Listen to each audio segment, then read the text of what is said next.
You know, it's not easy for early stage investigators. Pay lines are tighter. There are more and more junior faculty competing for fewer positions, as well as for research money. And yet they are doing extraordinary work, pressing boundaries, stretching methods, asking cutting-edge questions. And so this year, we expanded our event to recognize these rising stars. The Matilda White Riley Early Stage Investigator honors exceeded our expectations. First of all, because we have two people who are going to blow you away today.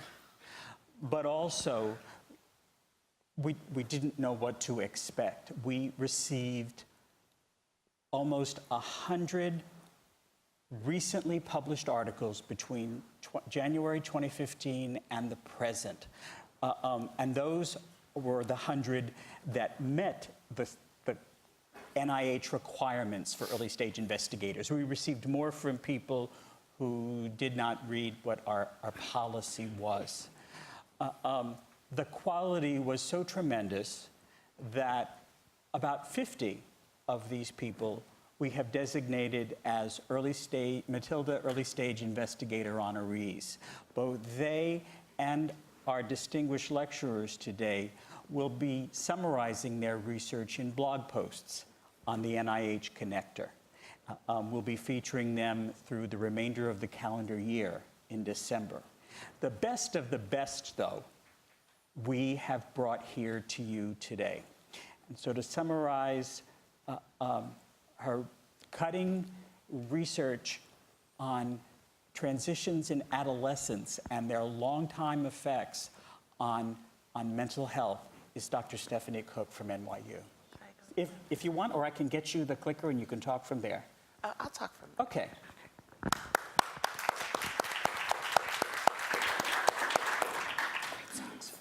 So I'm just going to click through to my slides. Hello, and thank you so much for joining me today. So we only have 10 minutes, so I'm going to give you a brief but hopefully substantive overview of some of my work and how this paper fits into my overall program of research.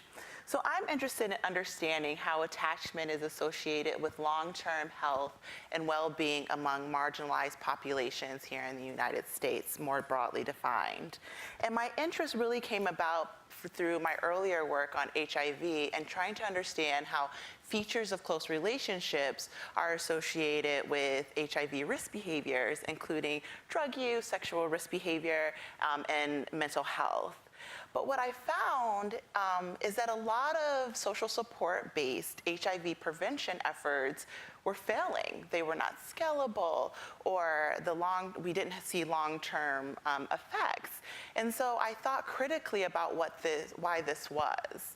And basically, my basic premise moving forward and what my work is really, really tied into now is this idea that we have to take a step back and think more critically about how people develop socio-emotional bonds. So how do people develop these trusting, loving relationships with family, peers, and romantic partners?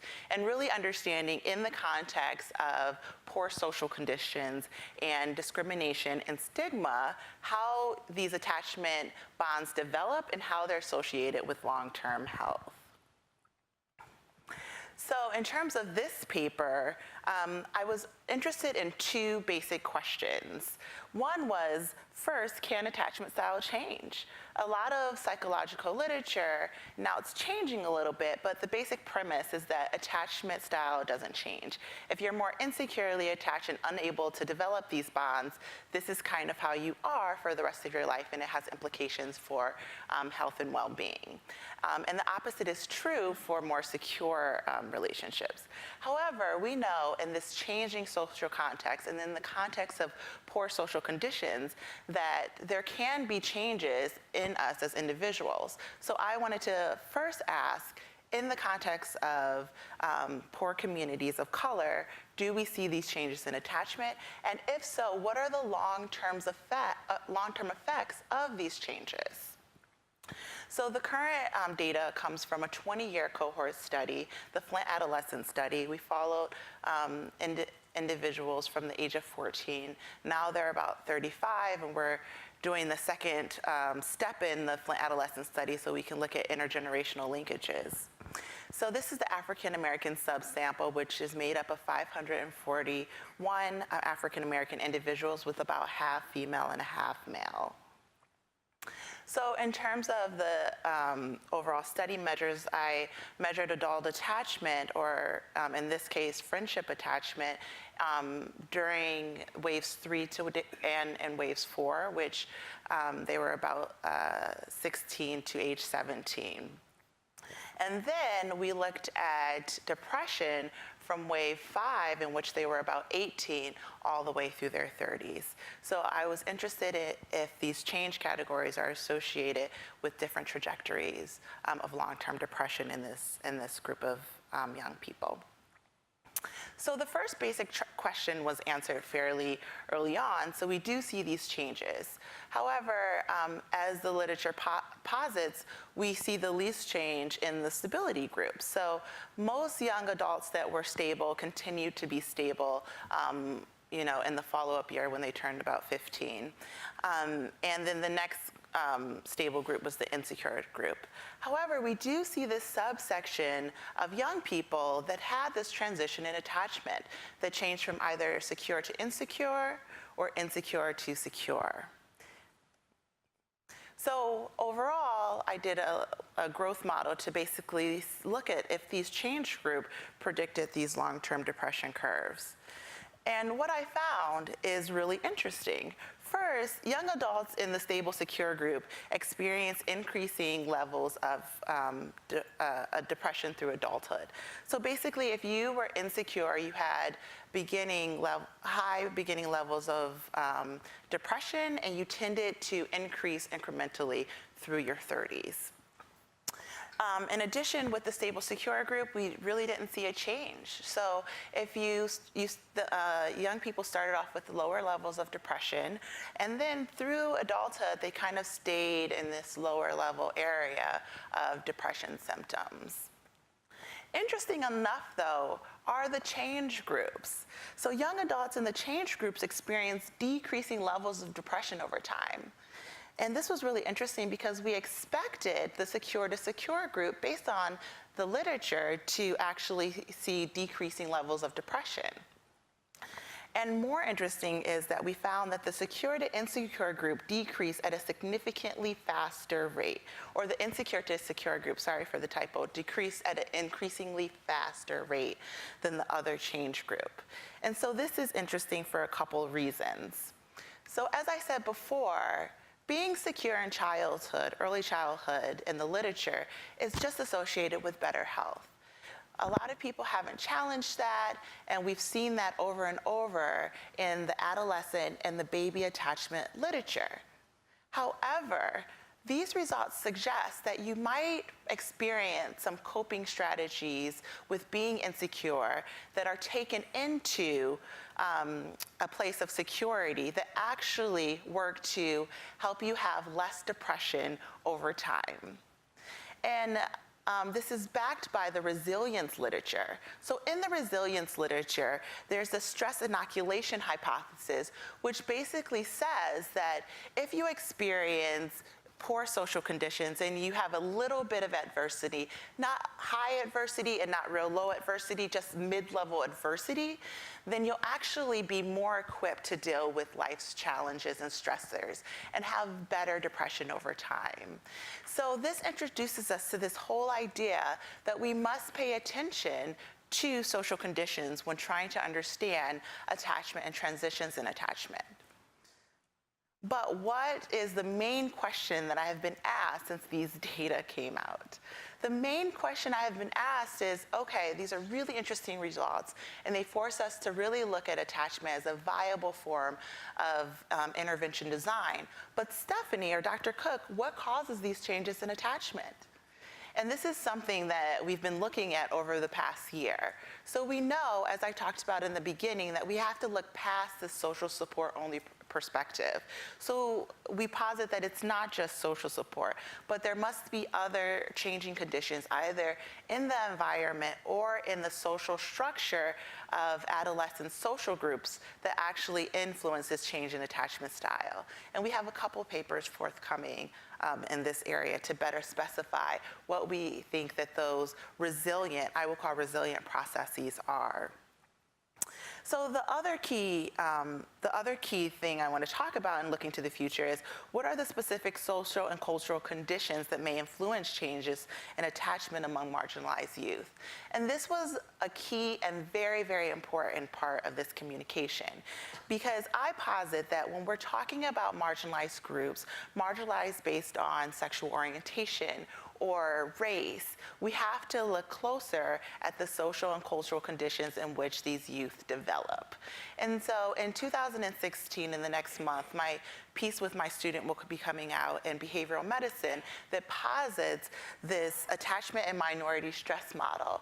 And I posit that we have to look more critically at sexual development, racial development, and the community and social conditions in which youth are developing, while they're also developing their transition in attachment style from childhood to adulthood to better understand long-term health and well-being.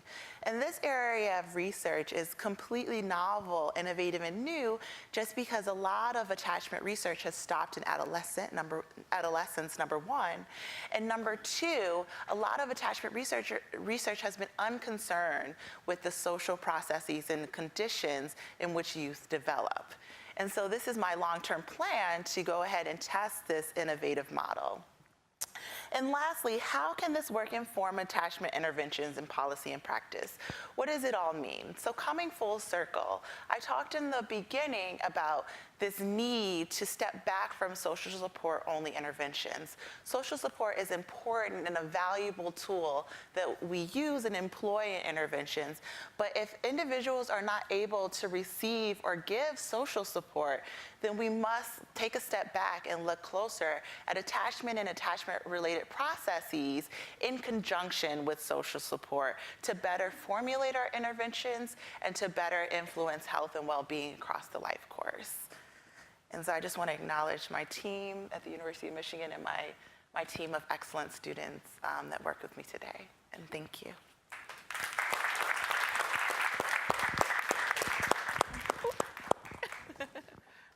And should I take questions or questions at the end? And what do you guys prefer?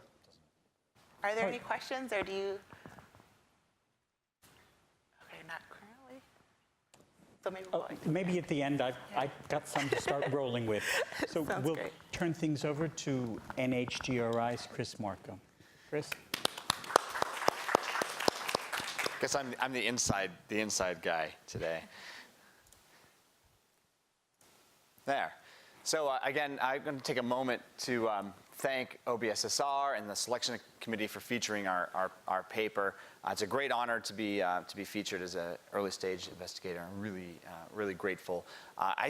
Before I begin on the paper, I want to point out that this work is in and of itself part of a larger social network, if you will, in that it's a collaboration with Dr. Laura Cayley, who's our section head at NHGRI. I'm actually in human genome, and I am a social scientist, one of the few sort of uniquely positioned folks that OBSSR can leverage as a resource across the NIH, as Dr. Riley had mentioned, in that we will do social and behavioral research within the context of heritable health and genetic disease and risk. And so it's really unique and a really great place to work.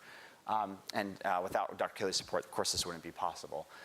So my paper selected is called Intergenerational Contact from a Network Perspective. I'm a gerontologist by training. I'm also a mathematical sociologist. And so I wear these sort of two hats, one sort of very statistical and mathematical, and one sort of very theoretical. And this paper really bridges those two areas of expertise together.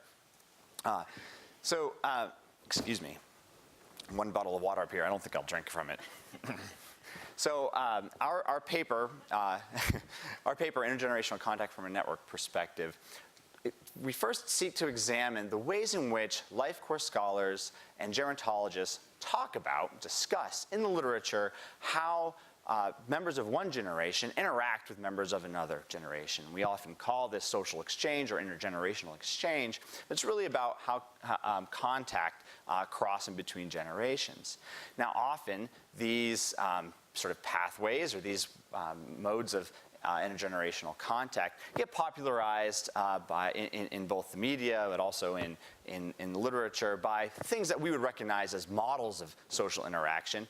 And the sort of canonical example of this is the sandwich generation, Miller's famous sandwich generation, whereby we would think about this generation in sort of the middle, okay, of a family, say, that is sandwiched between the waxing demands of their, about to leave children, simultaneously with the, with the demands of their aging parents.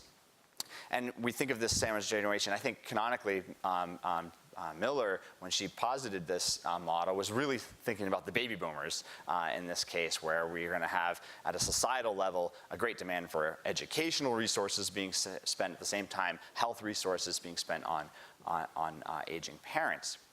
Well, I'm a social network scientist, and so when I think about the ways in which gerontologists and life course scholars have thought about and discussed intergenerational exchange, I say, aha, those are patterns of social interactions. And if they're patterns of social interactions, then when we come down to sort of the level of communication, the level of social interaction, the level of social support, we should be able to model those things formally using network methods.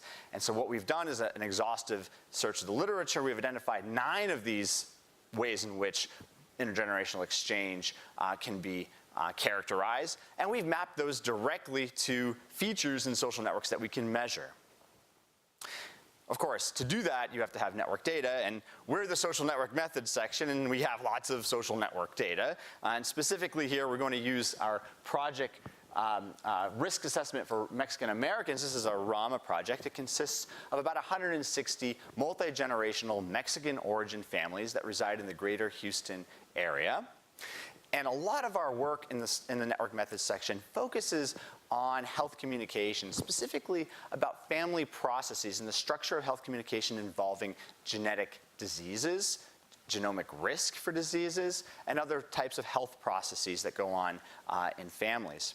So here, in our empirical example, after we've set up how to model these things, what we're going to do is we're going to use health communication to try to understand some of the intergenerational processes going on within families with respect to who communicates with whom about health. We have a really simple research question. It's very basic. Do certain patterns, do these models exist more than chance, basically, in families? And what we're going to do for our analytic framework is we're simply going to compare the observed and expected rates of each of the contact models, each of the 9 models that we can write down and posit based on the literature, and we just use standard network approaches to analyze these data. Okay, so when I keep saying this word network, well, what do I mean? Well, here's an example from one of our families. The nodes here, the circles and squares, represent members of families. The colors are generational memberships, where we have the oldest generation represented by the light blue and the youngest generation represented by purple. In this particular example, some of the family members opted not to participate in the study, but we still have information on them from the others. The arrows here indicate, leaving one family member and directed towards another, just indicate when that family member sent a health communication event. Okay, so that I've talked to my mom about heart disease, for example, in the family. And so we have lots of these networks, about 160 of them, and we can pool them across from a population perspective to do our analysis, and that's effectively what we do. So, of course, we have results. I can tell you that they're very interesting, but without going into too many details, here we have each of the 9 contact models across the x-axis here, and these are the distributions of the differences from random, basically. When they're above that red line, that means that there's a significant amount of deviation from random, which means that that particular contact model exists in the study population with greater frequency than we expect. And what I can tell you for sure, okay, is that that canonical example of the sandwich generation, whereby sort of the middle generation of the family is resource dependent for discussing health communication anyway, isn't going on in these families. But But what we do find is actually rather fascinating, and that there's a preponderance of an effect, okay, for upward and downward skip generation health communication. And what this structure looks like is when, say, grandchildren are talking to their grandparents about their health, and when grandparents are talking about their grandchildren with health, but not talking about with their parents, so the middle generation. And so this is a tie that, a generational tie that bypasses that middle generation, regardless of which direction it's flowing. So what we can learn here is that, first of all, we can pretty much rule out, at least for Mexican origin families residing in the greater Houston area, talking about health within the families, that the sandwich generation model is probably not the right model here to use to discuss this type of intergenerational contact. But we do see a tendency for upward and downward skip generation contact to prevail. Now, this is consistent with the longstanding hypothesis within the immigrant and minority health literature that basically posits that grandchildren act as health communication brokers on behalf of their grandparents. And as a precondition, of course, they must be talking about health within families. Now, our future work is sort of varied in this area. We do lots of network methods development. We apply these network methods to try to test theories from the lit. But these aren't just, these particular models aren't just for sort of micro level and network level data. You can sort of understand these things. They're very useful even in the macro context of family health communication or the micro context of the individual dyad. And so you might want to apply these to your own work, whatever the level of analysis might be. In our own lab, we have work that focuses a great deal on family health history, and the communication of family health history is a very important aspect of the maintenance of the health and well-being of the family and understanding the risk for heritable diseases, after all. And some of these models can be used to understand who knows whom about what with respect to health communication. And particularly the constellation of diseases within a family. And some of that work is being done with our postdoc, Dr. J. Lou Lin, who's actually here in the audience today. And we're also currently using this approach to understand who are the health encouragers, who are the healthful behavior encouragers within families in a multicultural context. And this data is kind of fun. It's not actually US data. We're doing this in Australia in a multicultural context in Australia, and we have a nice comparative basis for work between the Australian multicultural context and the American multicultural context. And that's all I have. Thank you very much. I'll take questions now or, as Bill said, afterwards. Okay, Mike, you want to come on down? Please, Chris, join us.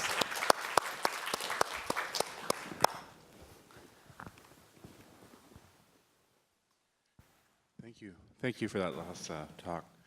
I want to know what your thoughts were with your findings on the Hispanic paradox, and if there is an idea that in that generational shift, the modality or changing communication style is responsible for the deleterious health outcome. So is there something advantageous about this pointed to skip generation way of communicating health? Because by definition, the Hispanic paradox means the first generation are healthier than the latter. So right. What are your thoughts about that? Thank you. Yeah. I can say here. My voice is still projected into the auditorium. Cool, huh? Yeah, that's great.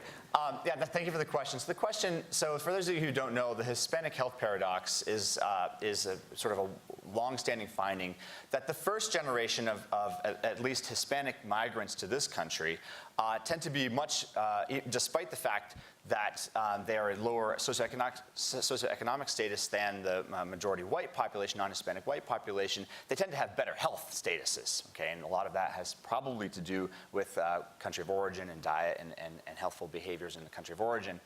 And what we found over the last 15 years or so is that it turns out that as these families age into the American population, and what do I mean by that from a social science perspective, sociological perspective, is that they have cohort turnover, their younger generations regress to the mean. Okay, so the new generation regress to the mean. And so the question is whether or not the upward or downward skip generation models can inform that. Is that right? Yeah. So the first thing I want to point out is that one of my advisors, Judy Treese, had come up with this term 0.5 generation to describe the oldest generations specifically of Hispanic migrants to this country. Basically, it characterizes people who are migrating to the country late in life. And if you migrate to this country late in life, you're much less likely to speak English, you're much less likely to know how to navigate the healthcare system, and you're much less likely to be able to leverage the social resources around you that you need on your own. And so here, if you have a, excuse me, a young generation, someone who has acculturated into the society, assimilated, if you will, then they're much more easily capable, readily capable of providing those social support services to their grandparents, to that 0.5 generation on their behalf. And so to the extent that they can moderate that type of, mediate that type of communication, I think that's where the real money is for that particular hypothesis. Could I follow up on that first? Sure. Do you think it's possible then that the grandchildren of the 0.5 generation are a bit less likely to regress to the mean because they're brokering for their grandparents into the U.S. healthcare system, but their grandparents also are telling them about their great uncle Alberto who had the sugar and what he, right? And those, do they learn protective behaviors from their grandparents? So this is a good question. Is there a protective effect for the grandchildren? My intuition about it is one that's shaped by the population. And so my intuition is no. No. However, we have specific family level data, and we're doing this multicultural context. We could evaluate that to see whether or not there's variability between families with respect to how these models work out for health outcomes at the individual level, certainly. Good morning. My name is Neil Wasserman from Time Wave Analytics, and one of the areas of my focus is intergenerational models to support adherence for chronic disease management for older patients. So it's related to what you're doing. And my question is, one, how do you measure communications? I know you probably don't want to get into lower level detail, but a little bit of information on that would be interesting. And the second is, how might you relate communications or the relationship between the generations to caregiving, as in supporting adherence, checking on whether they're following a diabetes regimen, or what is the boundary between communications and caregiving in your model? Right. So, so one of the details that's in the paper that I didn't discuss is this is a very simple measurement for health communication. We've taken a census of the family, and we asked basically everyone in that family, did you discuss your health with person A? Did you discuss your health with person B? And then that's how we link them together. So it's very simple, and there are certainly different ways to do that. With respect to how it relates back to support, one of the, I love communication, because communication is almost always a precondition for any other resource flow. So I like to start there. But you're right in that it is probably operating at a sort of lower level than the direct resources that lead to health benefits. I think that's what you're getting at with the support question. And so to the extent that health communication has to be part of the conversation, it often isn't. When the attribute or the interaction of interest is the provision of support. We have another study that looks at exactly this question on caregiving support, and I can tell you that often the health communication part is left out, okay? So even though you may be someone who is sort of the primary caregiver and you make decisions on behalf of someone who needs a lot of support, your propensity to be the family health communicator might not be as strong, probably because you're being a caregiver and taking on that responsibility instead. So.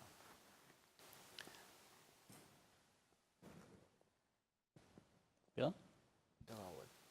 Bill Klein. Definitely, hopefully that works, yeah.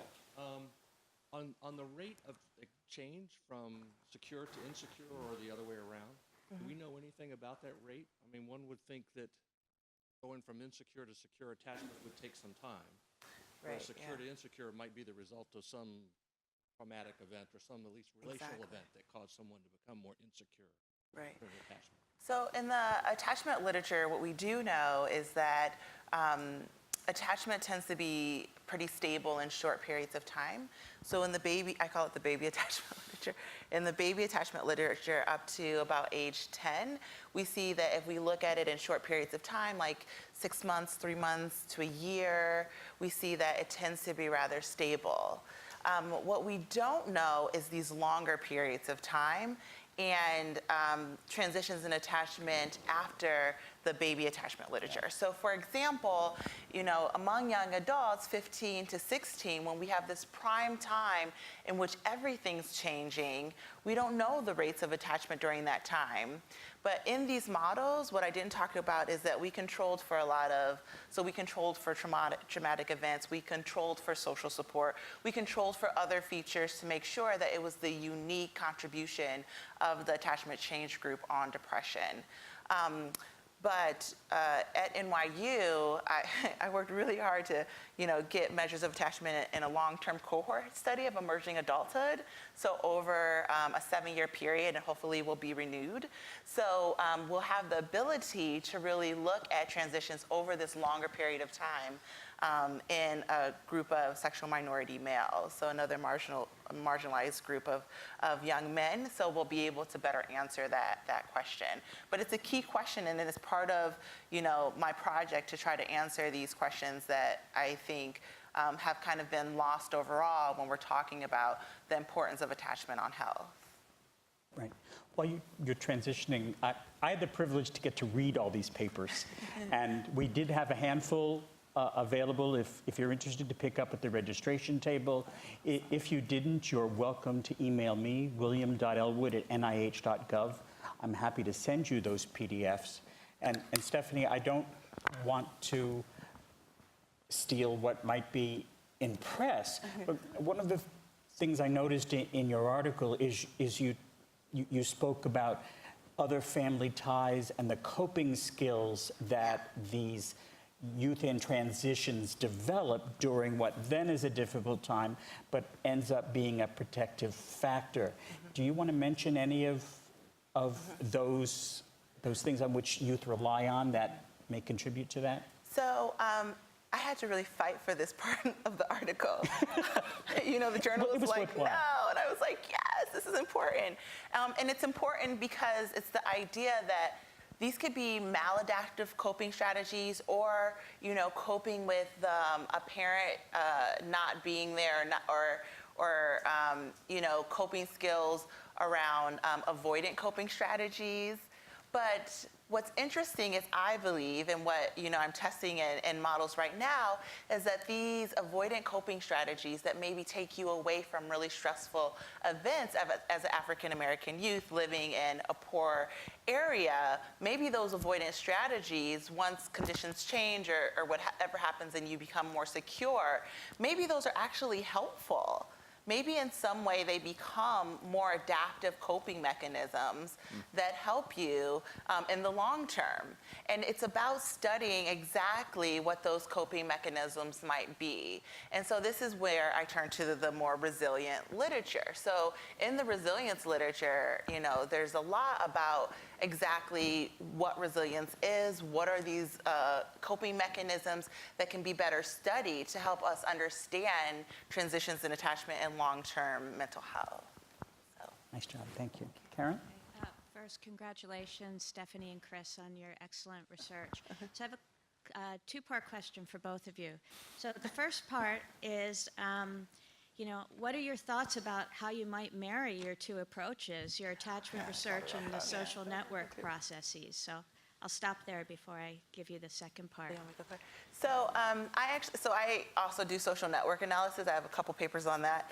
But, so I think about this often.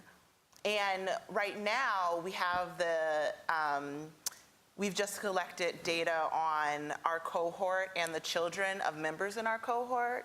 So we're actually trying to build these intergenerational and social network data to kind of look at, first, transitions in attachment. We have a lot of literature that says that the attachment style of the mother is directly correlated with the attachment of the child, but we have less information about how the long-term changes in a mother's attachment is associated with, what this child's attachment might be and what that might mean for the health of not only that dyad, but for the child and the mother independently.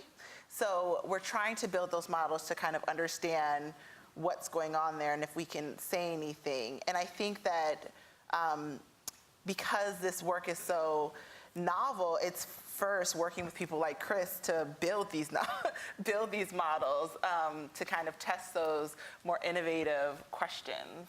Yeah, I have a two-part answer to your first part of your question. And I concur, entirely with you. And so my work, preponderance of my work is sought over my short so far career, has sought to understand changes and age differences in personal networks. So the social, structural, and health causes of changes in networks.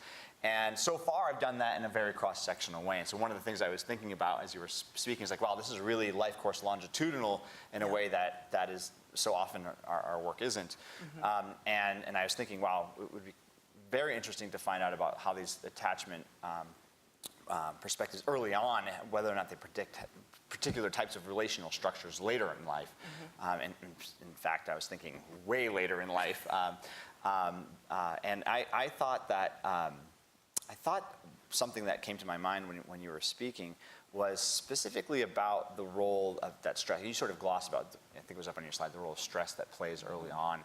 And I think there's a great deal of work to be done on linking how stress influences attachment, and then attachment then influences interpersonal relationships, which then translate to health outcomes. Mm-hmm. That's my particular perspective on it. I think that there's definitely some work there. And just to put in my plug, that's my behavioral medicine paper with my attachment and minority health model, because they're interrelated in such a way that you can't, it's hard when you're talking about marginalized populations to talk about attachment without talking about the social conditions of stress, and then think about the health consequences. So modeling that is going to be really important moving forward.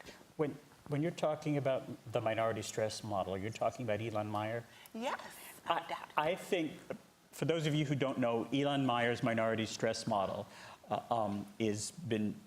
he created it in response to sexual identity minorities, saying that lesbian, gay, and bisexual people exist in this heterocentric society, and so they often are experiencing stress to hide their sexual identity, causing all sorts of biological reactions in their body because of the high stress levels. Mm-hmm. To the best of my knowledge, it's never been used outside that community. And so I really applaud you for stretching it in this area, because it is a natural place for it to go. I think that's just exceptional. Thank you. Nice job. I think it's really interesting. Back to you, Dr. Moorman. Thanks. How do you think about, or have you been thinking about how to incorporate emerging social media, or actually it's not even emerging anymore, social media into your research? Ooh, so I learn from my students every day. I am working on being more engaged with social media. So in my first social network study, it was actually looking at how online social network features influence sexual risk behaviors. And so the platform was to understand and try to model linkages between social media networks. And so I have tried to, go down that path. What is so difficult about social media is that we have unbounded networks. They're completely unbounded, meaning a bounded network would be an island in Tanzania and everyone in that island. But in social media, the reach is so far. So from a modeling perspective, it becomes really challenging to capture all of the network legs and all of the network strands and how people are attached. But I think if we can, and people are doing that now, and especially in terms of Chris's work, if we can think about how to better specify our social networks, then we have, better chances of kind of understanding its implications for health. In terms of attachment, as an attachment researcher, I still adhere to the fact that even though I know that there are transitions and changes, early experiences in childhood are foundational to our health and well-being across the life course. So I think with social network analysis, we would have to think more critically about how we would capture changes in attachment in a longer period of time, because we wouldn't see these day-to-day changes in attachment, for example. So those are all things to think about, and I think that you're really challenging me to think about how I can incorporate that into my current program of research, but I think it's an area that we definitely need to explore. So my answer, I'm going to tag along with Stephanie's comments. So the problem that you're mentioning is called the network boundary specification problem. And if you can solve it, you'll probably win a Nobel Prize in economics. It's an MP complete problem. It's really hard problem to solve. And so I've sort of faced almost every day of my life with when I say, oh, what do you do? And, oh, I study social networks. And immediately someone says, you study Facebook? Or you study Twitter? Like, no, actually, I study the actual human interactions that we face to face with in our day-to-day lives. And part of this issue with incorporating social media, and I actually, what we're doing is something slightly different. We're actually leveraging social media to help recruit for our studies. So that's one way in which we're using social media, Dr. Lerman. But one of the things that we learned very early on, and that I have to sort of think about, in particularly my gerontological work, some of the work I did when I was supported as a graduate student at UC Irvine was conducting this sort of online network study. And we're using first time to use online tools to collect network data. And the review committee came back, even though we got funded, they said, you're never going to get any old people. This study is about life, representative of the population. You're never going to get any old people. We were way oversampled at the end of the day with people over age 65. And we're thinking, well, why is that the case? Well, guess who's home collecting their mail and doing, answering the phone and then being able to log onto these websites? People who are over the age 65. And so we didn't actually have a problem with recruitment for that. And so I think what the lesson learned from that bit of that story, that sort of project, was that social media is integrated into our everyday lives. It is part of real social human interaction. How we model it going forward, how we incorporate that and lead it and link it to actual health outcomes is an open question, and it's a very hard question because there are methodological problems like the boundary specification problem, but also because there are real practical problems, like if I send out tweets to somebody, how is that impacting my health? Yeah. Is it about isolation? Is it about integration? We don't know. It's open. Mm-hmm.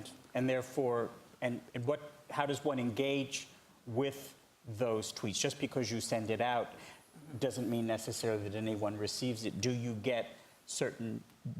feel somewhat connected if someone retweets, because you can get that on your analytic retweets, or people respond directly to you? Is that an actual connection that shows up in your, Yep, it's all open. Yeah, very good questions. I have a question, but we've mentioned how the 0.5 and the longer generations are here in the States, the more they regress to the unhealthy mean. And yet what we are seeing among fully multi-generation people in the United States is a reconfiguration of multi-generational families. That's the case when you watch television and you see a detergent commercial. I don't know if you've seen that recently. I did over the weekend, in which the sandwich couple is doing the laundry for both their children who are home from college and their parents who are living with them. And I wonder I know I'm putting you on the spot. I wonder what you think might be formulating in these reconfigured, quintessentially American families. What patterns might be developing that we could look at? Yeah, this is a timely question. So if you chart the progress over family structure, household structure, using census data anyway, from over the last 200 years, it's actually not it really is reconvening, right? So what we have seen since about the 1940s to about the mid-90s is a tendency, at least for the majority of families in this country, to be single generation or two by generation households, not multi-generational. But what we mean by multi-generational is really 3 generations. And in large part, that was due to the success in largesses of the 21st century economy, 20th and 21st century economies. That was never the norm. Some work by some demographer colleagues of mine showed that, look, household structure in the 50s, 60s, 70s, and 80s does not look like household structure for the rest of history. Right. And this is unique. And then we entered a period in the 90s.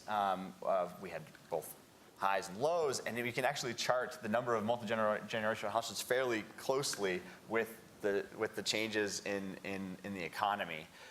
And so I think the U.S. Census, at the last record, says there's about 5.1 million multi-generational households.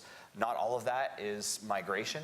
A lot of it is. Some of it is people's restructuring of their expectations for life. People live longer and they planning. And so I think what we need to think about in terms of multi-generational structure in this family is that we're going to have a lot more heterogeneity than we have had over the last 40 or 50 years in terms of family structure. You have multi-generational families that are heteronormative.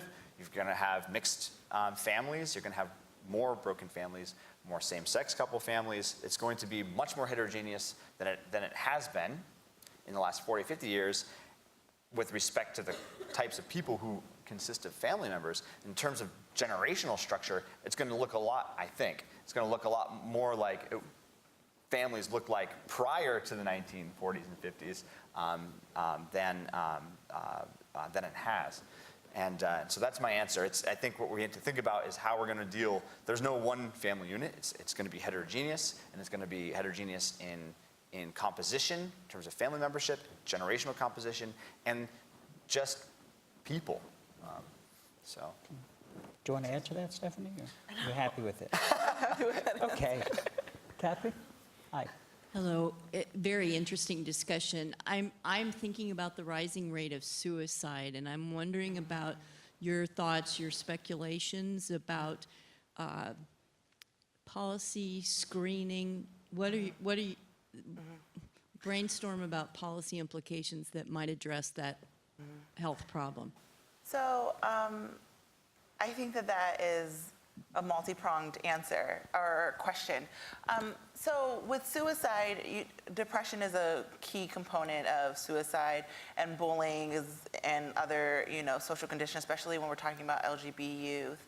I think in my work, I use non-clinical populations and I look at symptoms, but I'm starting a project soon to look at clinical implications of depression. So looking at how attachment is associated with long-term depression. So taking people from the first report of depression and following them until they have a diagnosis of MDD or major depressive disorder.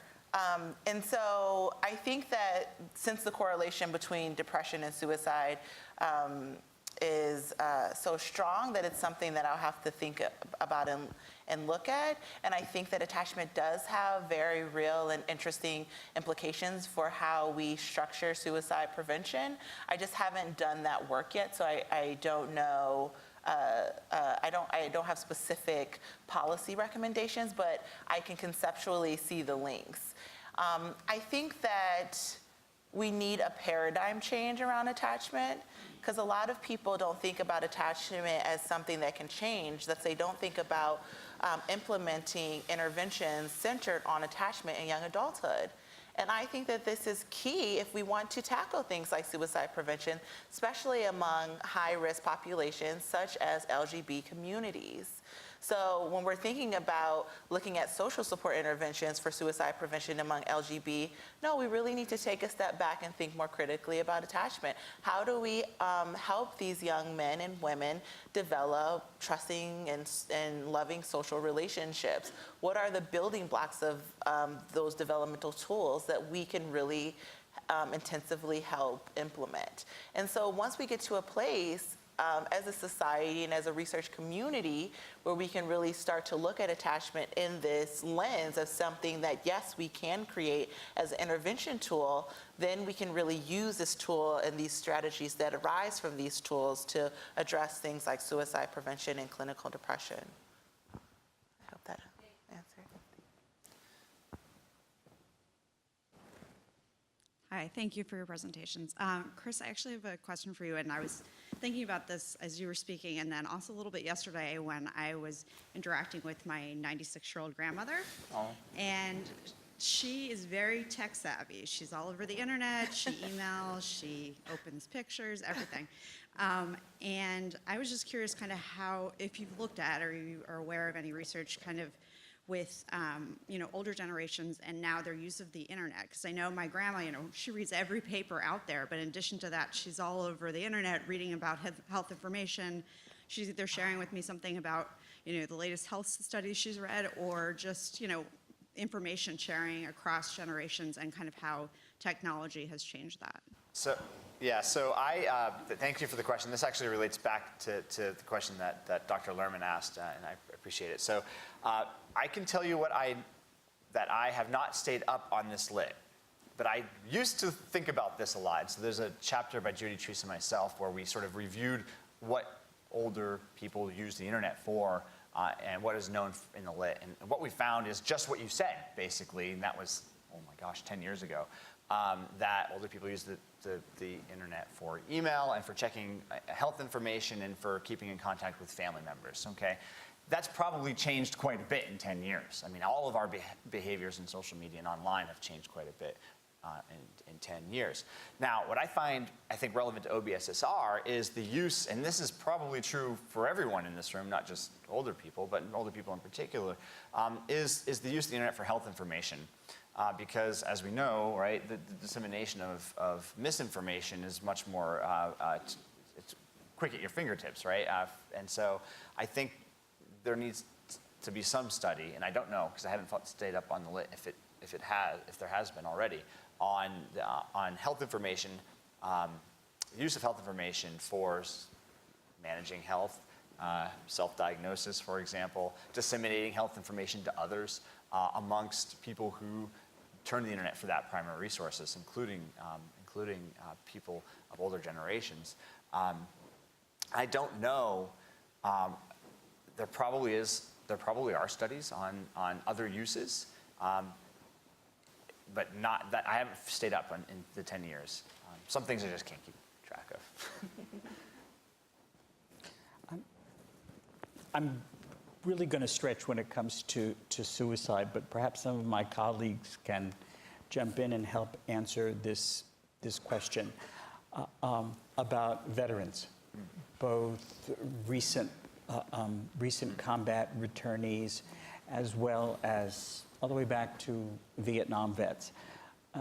This past weekend, apparently for every Father's Day weekend for the last 18 or 19 years, the Vietnam Veterans Memorial Fund has held a ceremony for Vietnam vets who have passed as a result of combat-related injuries. They didn't die in the war, they died later. And so they have a name reading and of the loved ones of the people who recently passed. I participated this past year, and well, actually this past Saturday, and listened to many families tell stories about their loved ones, many of whom suffered with PTSD, many of whom suffered with depression, some of whom finally committed suicide.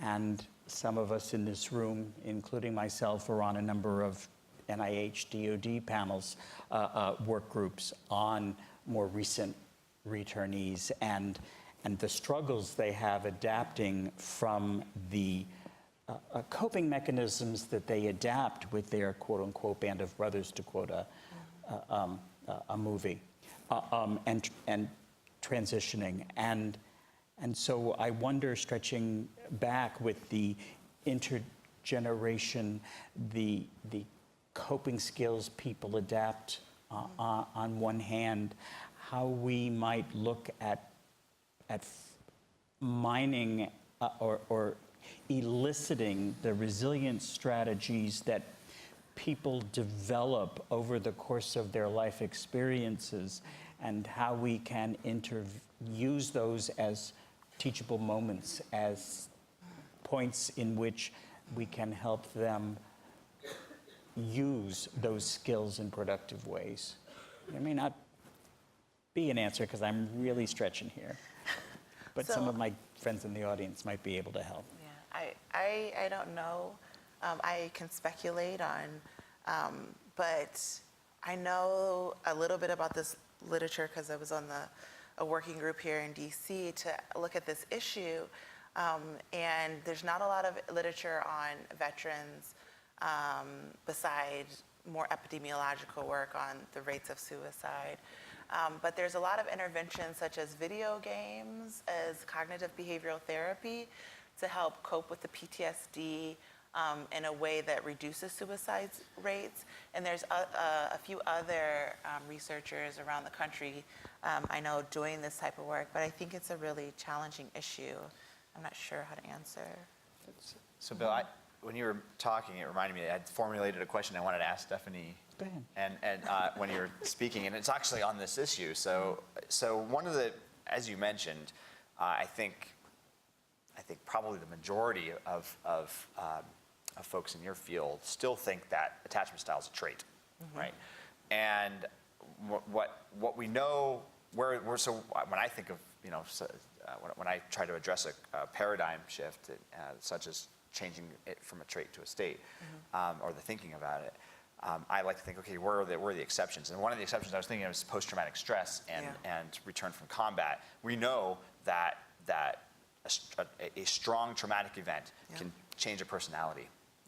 And so if there's something under the skin that is, of course, the event was above the skin, we know that. Right. Something under the skin that has changed as a result of that. And so I think, I don't know the answer to the suicide and depression things, but I think the challenge for someone in your position studying attachment is to get it out there that attachment style and even some aspects of personality are states, and that there are, and that's a very provocative statement to say. Yes. All the psychologists in the room are glaring at you. But over the life course, there's lots of opportunities for bad stuff to happen, and there's lots of opportunities for good stuff to happen, and those things have an effect under the skin. And so I know Dr. Riley's talking about that, how the OBSSR's models to try to link researchers that think about under and over the skin, and I think that is an area that we just don't know enough about, but also that I think people like you are in a position to say something about. So say something about it. A lot of pressure there, no. Thank you. No, I completely agree. And like you were saying, in terms of attachment and PTSD, we know that combat experiences are one of those significant traumatic events. I also have a couple of trauma papers in attachment basically stating the same thing. So things like childhood abuse, divorce is a big one. These are all significant traumatic events where the current model that I'm working under speaks to these, but we know that these change attachment style.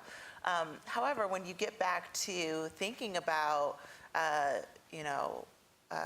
resource-poor communities of color, there's a lot of daily traumatic, stressful events.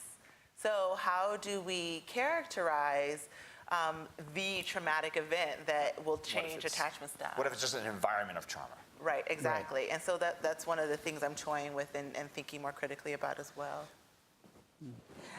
Sadly, our third panelist, Sara Moorman, caught a bug that's running around the Boston College campus. And so she couldn't be here. But she did have a marvelous award-winning paper on mechanisms linking neighborhood age composition to health. And one of Sara's findings, she looked at the MIDAS, she combined the MIDAS study and US Census data. And one of the things that she found is that and I work it in here because it's fitting, is that it is the neighborhoods that have multiple generations that indeed have the highest ratio of healthy people. Those and neighborhoods that are skewed toward older people also are more likely to have healthy human beings. And one of the things that she speculates it is indeed because while bad things happen to people over the course of their lives, they adapt, they get skills, good things happen to them as well. And it is that village of multiple generations that not only raise children, but raise one another. And so you have neighborhoods of parents and neighborhood grandparents, and then neighborhood younger people who look out after the older people as they age in place, and that makes for the healthiest kind of neighborhoods in the United States. No, I thought that was a really interesting paper. I think that on the opposite end, what she nodded at is the idea that in American society today, we have more fractured neighborhoods. Yes. We don't have these neighborhoods that have a continuous generational bond. And so I think her paper was absolutely fascinating, but it made me think about the opposite. So what do we do with these fracturing neighborhoods, and how do they contribute to poor health? So, yeah, maybe we just need to make sure our neighborhoods are stabilized over long-term generations. That's an easy one, right? We can all get out there and do that. Okay. Do we have any more questions? No? Well, why don't we bring down well, first of all, let me thank our distinguished early stage investigator winners.